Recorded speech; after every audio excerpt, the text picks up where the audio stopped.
Hey, happy Friday, everybody, and welcome to the Tiki Bar, because today is Aloha Friday. So, for this week's Friday Funnies, grab yourself a delicious beverage and let's take a look at what has happened this week.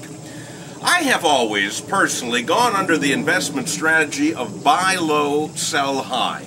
But this week, my investment advisor called me and told me to switch strategies to bend over and grab your ankles.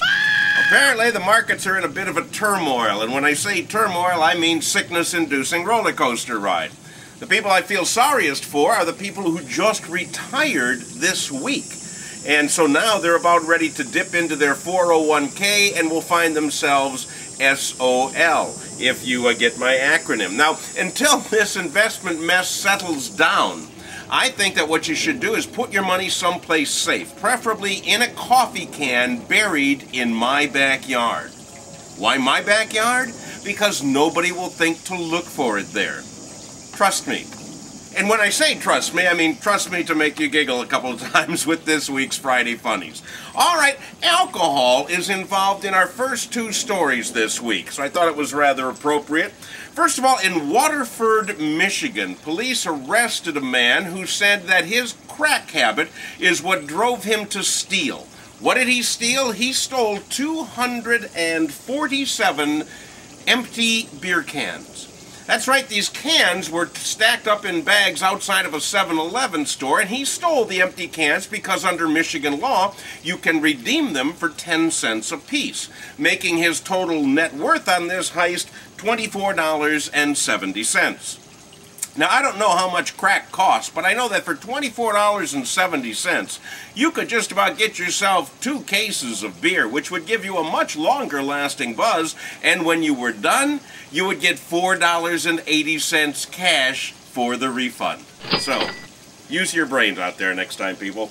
In Chippewa Falls, Wisconsin, the other liquor-related story is so bizarre, I want to read it to you exactly as it came over the news wire. Check this out.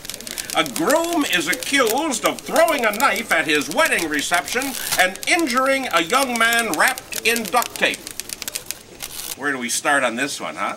Apparently the guy got wrapped in duct tape because his drunken friends thought it would be funny.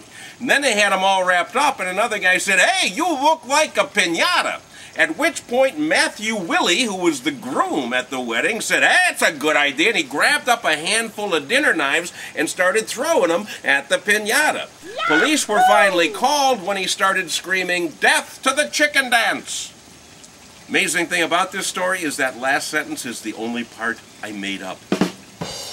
A 22-year-old woman from San Diego has found a unique way to try and finance her better education. Natalie Dillon, that is not her real name, of course, but Natalie Dillon, or the woman who goes by that name, is auctioning off her virginity. She is hoping to raise $1 million when her innocence goes on the auction block at the Moonlight Bunny Ranch in Nevada. Now, for those of you who are uninitiated in such things, the Bunny Ranch is not a Hassenpfeffer farm. It is a legal brothel, where virginity is a very rare commodity and highly prized. If this works out well for Natalie, I tell you what, I'm going to be auctioning off my senility. Should happen any day now, please bring cash. Bingo! Finally, don't tase me, bro!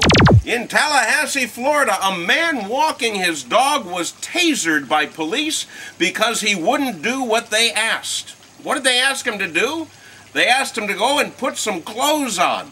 The man was walking around with his dog and he was completely naked. His excuse? He said that Allah told him to watch a Bruce Willis movie and walk the dog. Apparently, Allah forgot to tell him to put on some pants. Hey, this guy probably sold his sanity at an auction. I wouldn't doubt it. Hey, that's all I have for you this week. Remember to send in those cash-filled coffee cans quickly. My backyard is filling up. In the meantime, Aloha Friday. We'll see you next week. That's tasty.